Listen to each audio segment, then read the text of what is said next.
Have you ever wondered what happens when a power-hungry HOA president messes with the wrong homeowner? After getting slapped with ridiculous fines over my beloved cat, I decided to remind everyone exactly who wrote the HOA bylaws they were so eager to abuse.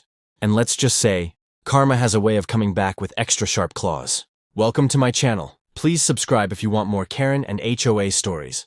My hands were shaking as I read the bright red notice taped to my front door. $500. That's how much the HOA wanted me to pay for having an unauthorized exotic pet. I looked down at Whiskers, my perfectly normal orange tabby cat, who was rubbing against my legs like he did every evening when I got home from work. He was about as exotic as a peanut butter sandwich. I had just finished a long day at the law firm when I found this ridiculous notice. The date on it showed it had been put up this morning, probably right after I left for work. That's when I noticed something else that made my blood boil. Karen Thompson's signature at the bottom. With her new title, HOA Board President, Karen had moved into our neighborhood just 6 months ago. But she'd already made herself famous for all the wrong reasons. She complained about Mr. Rodriguez's wind chimes being too ethnic, reported Mrs. Chen's memorial garden as decreasing property values, and now this nonsense about my cat. The funny thing? I'd lived in Oakwood Heights for 15 years. 10 of those years, I'd served as the HOA's legal counsel. I literally wrote every single one of those bylaws. They were now trying to use against me, but Karen didn't know that. She'd never bothered to check the records, or even introduce herself properly. I grabbed my phone and took pictures of the notice, then carefully removed it from my door. Through my front window, I could see Karen watching from her porch across the street, pretending to water her illegal pink flamingo garden decorations. Yes, illegal, Section 7.3 of the bylaws. Specifically addressed lawn ornaments, a rule I'd actually written to be flexible for reasonable homeowners. But right now, those flamingos were the least of my concerns. Inside my house, I found another copy of the notice had been slipped under my door, along with a thick packet of violation documentation. I spread everything out on my kitchen table while Whiskers jumped up to investigate. The evidence included blurry photos of my cat sitting in my window, a highlighted copy of the pet regulations, and this made me laugh out loud, a printed WebMD article about exotic pet diseases. My phone buzzed with a text from my neighbor, Tom Baker. "Did you get one too?" I was about to reply when I heard loud voices outside. Through my kitchen window, I watched Karen leading her friend Susan Barnes door to door, thick stack of papers in hand. They stopped at Mrs. Chen's house, and I felt my stomach twist. The elderly widow was still grieving her husband, and the last thing she needed was more harassment about her memorial garden. I was considering going outside to intervene when my doorbell rang. It was Bob Miller, our neighborhood treasurer for the past 8 years. His usually cheerful face looked worried. "Listen," he whispered, glancing over his shoulder. "You need to know what happened at today's emergency board meeting." Karen pushed through a bunch of new enforcement procedures. She's targeting at least 6 other homeowners with fines. She's calling it her Neighborhood Improvement Initiative. I invited Bob inside, and as he shared more details, I started taking notes. Karen had somehow convinced the board to give her direct enforcement authority, a clear violation of Section 3.2 of the bylaws. She'd also appointed Susan as her enforcement deputy, a position that didn't even exist in our HOA structure. As Bob left, I walked him to the door just in time to see Karen marching up Mrs. Chen's driveway with a new notice. Through the evening air, I could hear the older woman's distressed voice. "But this bench, it's all I have left of him." That was it. I'd written those bylaws to protect our community, not to bully people. I went to my home office and pulled out my old HOA files. If Karen wanted to play with rules, she was about to learn an important lesson about messing with the person who wrote them. I looked at Whiskers, now curled up on my desk calendar. "What do you say, buddy? Ready to help me teach them about karma?" He blinked slowly and purred, which I took as a yes. I didn't know it then, but this was just the beginning of what would become the biggest HOA showdown our quiet suburb had ever seen. I walked into the HOA meeting room with my folder of documents, ready to calmly discuss the ridiculous fine, but Karen was already there, perched at the head of the table like a queen on her throne, tapping her hot pink acrylic nails on the wooden surface. The sight of her condescending smile made my stomach turn. "Good evening, everyone," I said politely, taking my seat. That's when I noticed something odd. Half the usual board members were missing. Instead, there sat Karen's weekly tennis partners, Susan and Linda, who'd never shown interest in HOA matters before. Karen cleared her throat dramatically. "Let's address the violation regarding your unauthorized exotic animal." She emphasized each word like she was speaking to a child. "As I've documented here, your pet clearly violates Section 8 of our bylaws." I had to bite back a laugh. My cat Whiskers is a regular domestic shorthair. I've lived here for 15 years, and he's been with me for 7 of them. I pulled out my veterinary records. I have all his documentation right here, but Karen wasn't even looking at my papers. She was too busy admiring her own French manicure. Rules are rules, she declared, while Susan and Linda nodded in perfect sync. The fine stands, and if the animal isn't removed within 30 days, additional penalties will apply. That's when something caught my eye through the window. A cluster of bright, pink flamingos dotting Karen's front lawn, identical to the ones in Susan's and Linda's yards. I remembered writing Section 7.3 of the Bylaws specifically about lawn ornaments, making it flexible enough for reasonable decorations, but strict enough to prevent excessive displays. Speaking of rules, I said carefully, I couldn't help but notice the matching lawn decorations at your properties. Perhaps we should review the ornament guidelines as well? Karen's face flushed red. Those are limited edition collector's items, not common decorations. They're completely different. She shuffled her papers nervously. Besides, we're here about your pet violation, not my artistic choices. As I looked around the room, I started noticing other things too. The meeting minutes folder was suspiciously thin. The financial reports that usually sat in the corner were nowhere to be seen. And wasn't there supposed to be a public notice period before changing board membership? I'd like to request copies of the last 6 months of meeting minutes, I said, keeping my voice level. And while we're at it, I'd love to see the documentation of the board member changes, just to ensure we're following all proper procedures. Karen's eye twitched slightly. Those are being reorganized for efficiency purposes. She quickly changed the subject. Now, about your cat situation. We've had complaints about it disturbing the peace. Really? I pulled out my phone. Because I have here an email from our previous board president specifically approving Whiskers' residence. Would you like to see it? The room got very quiet. Even Susan and Linda stopped their synchronized nodding. This meeting is adjourned, Karen announced abruptly, gathering her papers. You'll receive further notice about your violations in writing. She practically ran out of the room, her heels clicking rapidly on the tile floor. As I walked home, pieces started falling into place in my mind. Mrs. Chen's bench fine, the missing board members, the mysterious reorganization of documents. Karen wasn't just being difficult about my cat. There was something bigger going on here. And as the person who wrote these bylaws, I was probably the only one who could figure out exactly what it was. I looked down at my phone, scrolling through my contacts until I found the number for Bob, our usually quiet treasurer. Maybe it was time to have a friendly chat about those missing financial reports. After all, if Karen wanted to play by the rules, we should make sure we were looking at all of them. Little did she know, she'd just picked a fight with the one person who knew every single word of those bylaws by heart. And I had a feeling those pink flamingos were just the tip of the iceberg. My hands were shaking as I spread out all the HOA violation notices across my dining room table. Something wasn't adding up, and I knew it. That morning, I'd run into Mrs. Chen crying on her front porch, clutching a similar notice to mine. Her crime? The beautiful hand-carved memorial bench her grandchildren had given her to remember their grandfather. Karen had called it an unauthorized structure. I started making calls to other neighbors, and the pattern became clear. Every single homeowner who'd gotten a violation notice in the past, 3 months lived alone or was elderly. Not one of Karen's friends or their families had received any fines, despite their obvious violations. The Andersons had a bright purple front door that Karen's friend Susan had called charming. At the last meeting, even though our bylaws clearly stated all external paint colors needed approval, my lawyer instincts kicked in. I pulled out my laptop and started documenting everything. Photos of Karen's friends' violations, the Williams' unauthorized above-ground pool, the Petersons' commercial vehicles parked in their driveway, and yes, those ridiculous flamingos that seemed to multiply every week. Then I mapped out all the fines issued since Karen took over. The pattern was so obvious it made my stomach turn. Walking around the neighborhood with my camera, I noticed something even stranger. Karen's recent landscaping improvement project had actually extended her backyard by about 3 feet into the community green space. I remembered handling the property surveys years ago when I wrote the bylaws. That night, I dug through my old files in the basement and found what I needed, the original property maps. But what really got me was finding little Tommy from next door hiding behind my garage. He was afraid to play basketball in his own driveway because Karen had threatened his parents with fines, saying the hoop was an eyesore. Meanwhile, her own grandkids had a whole playground set up in their backyard that definitely exceeded our height restrictions. I made a trip to City Hall to check public records. Turns out Karen had never even submitted the required paperwork for her recent home additions. That's when I discovered something that made my jaw drop.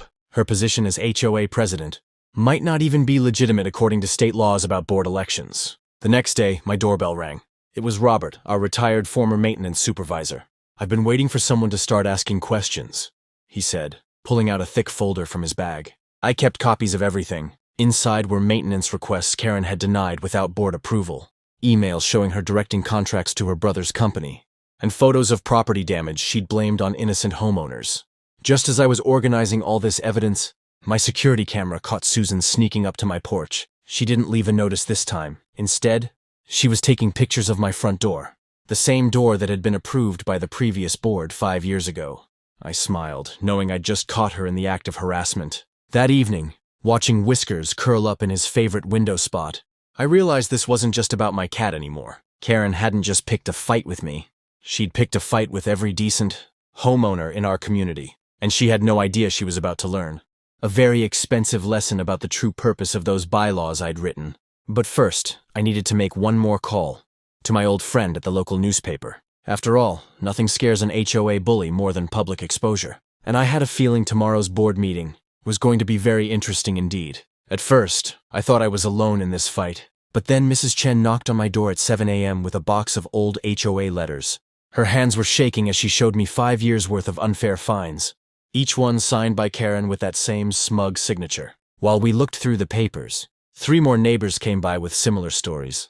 That's when I knew this was bigger than just my cat. I started holding quiet meetings in my garage every Tuesday night. First, it was just 5 of us sharing stories over coffee and cookies. By the 3rd week, 15 residents packed in between my parked car and the storage boxes. Each person brought another piece to the puzzle. Photos of Karen's friends, violating rules without consequences. Copies of sudden fee increases that never went through proper channels. Even videos of her yelling at kids for playing hopscotch on their own driveways. Bob, our treasurer, who usually just nodded along at meetings, surprised everyone by slipping me a USB drive after church. "I've been keeping track," he whispered, looking over his shoulder. "The numbers don't add up." He was right. The spreadsheets showed thousands in miscellaneous maintenance fees that never turned into actual maintenance. Meanwhile, the community pool had been closed for 3 months because we couldn't afford a new filter. The former board president, Jim, now living in Florida, became my secret weapon. After I emailed him about the situation, he spent a whole weekend digging through his garage for old documents. What he found was gold.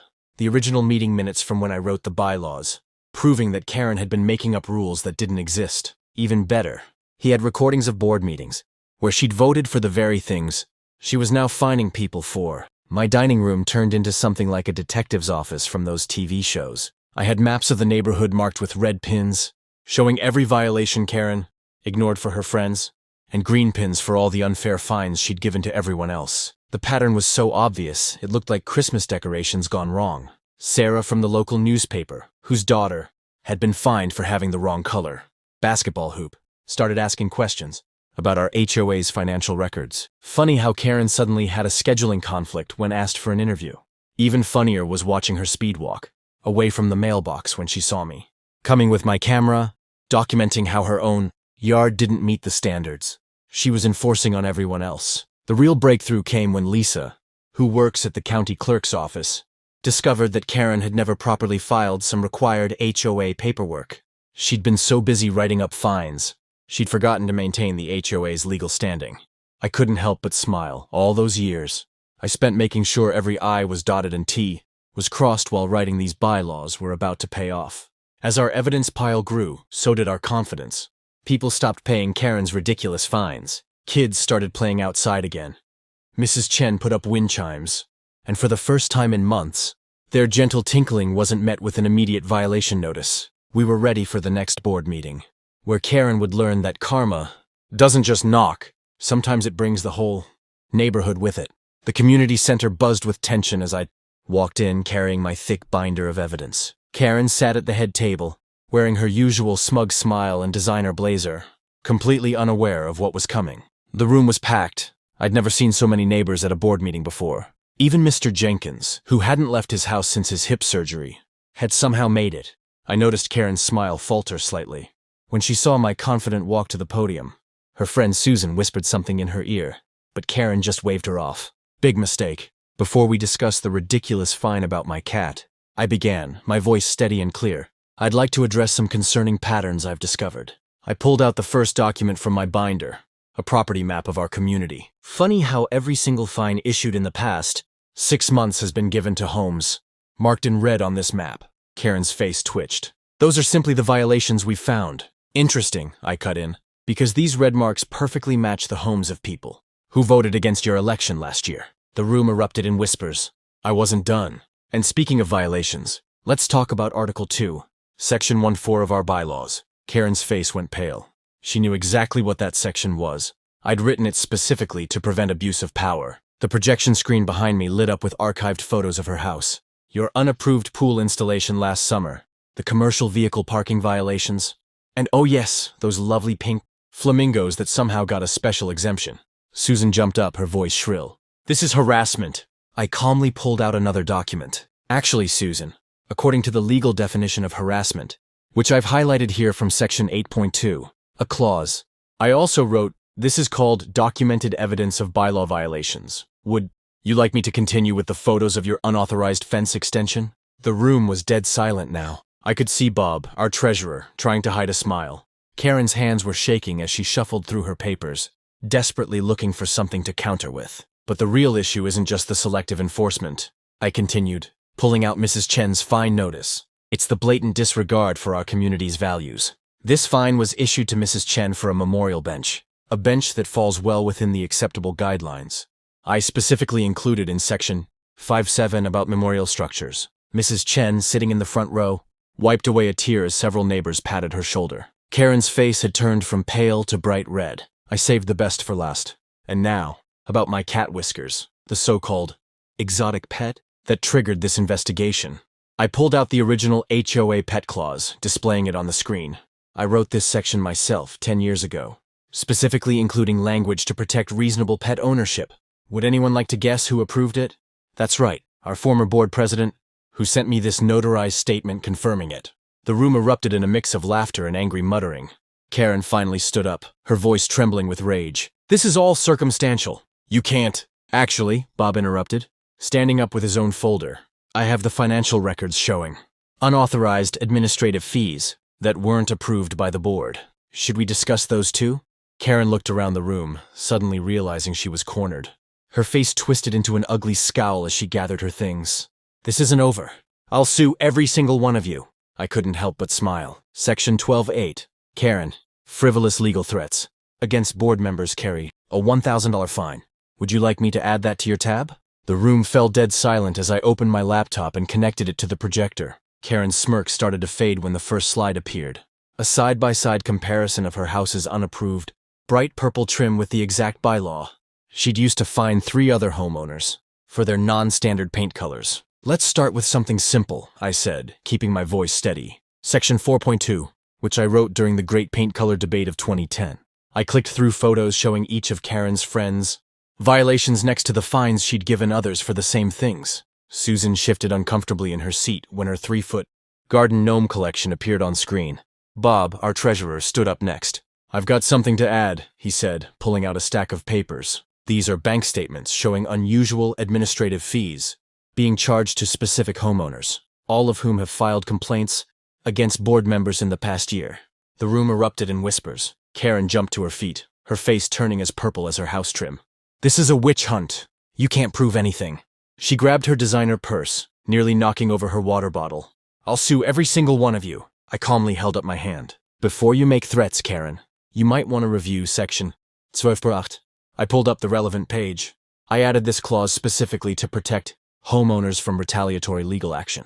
Any board member making unfounded legal threats faces immediate removal and a fine equal to the legal fees they're threatening to cause. Mrs. Chen, who had been quietly watching from her seat, slowly stood up. Her voice shook slightly, but her words were clear. When my Henry died, I just wanted a small bench to remember him by. You told me it was against the rules and fined me 1,000. She pulled out a wrinkled paper. But I found this old newsletter from when you approved your friend's whole backyard memorial fountain. More neighbors started speaking up. The family with the unauthorized basketball hoop shared photos of Karen's own yard full of unpermitted playground equipment. The college student who'd been fined for parking his unsightly work truck showed documentation of Karen's son regularly parking his broken down RV on the street. Karen's face went from purple to white as the evidence mounted. She tried interrupting, but each time, I simply pulled up another bylaw, each one I'd written, showing exactly how she'd broken it. When she realized half the room was recording everything on their phones, she made one last attempt. "This is all hearsay. I demand to see the original bylaws." She thought she had me there. Most HOAs lose track of their original documents. Lucky for us, I'd kept every single version, with detailed notes. I projected my final slide, a scanned copy of the original bylaws, with my signature and notary stamp. Article 7, Section 3. No board member shall selectively enforce these bylaws for personal gain or vendetta. I smiled. I added that after our last power-hungry president tried something similar. The vote was unanimous. Karen was removed from the board, along with Susan and 2 other members who'd helped her scheme. The new board's first act? Approving Mrs. Chen's bench, complete with a small garden around it that the neighbors helped plant the very next weekend. As for my cat Whiskers, he got his own special amendment in the bylaws. All felines shall be considered pre-approved residents, as they ultimately do whatever they want anyway. I framed his honorary HOA inspector certificate and hung it right next to my law degree. The best part came 3 weeks later, when Karen tried selling her house to escape the embarrassment. Turns out that purple trim she'd painted without approval, according to the bylaws she'd been so fond of quoting, she had to repaint it before any sale could be approved. The new color? A lovely shade called Karma Gray.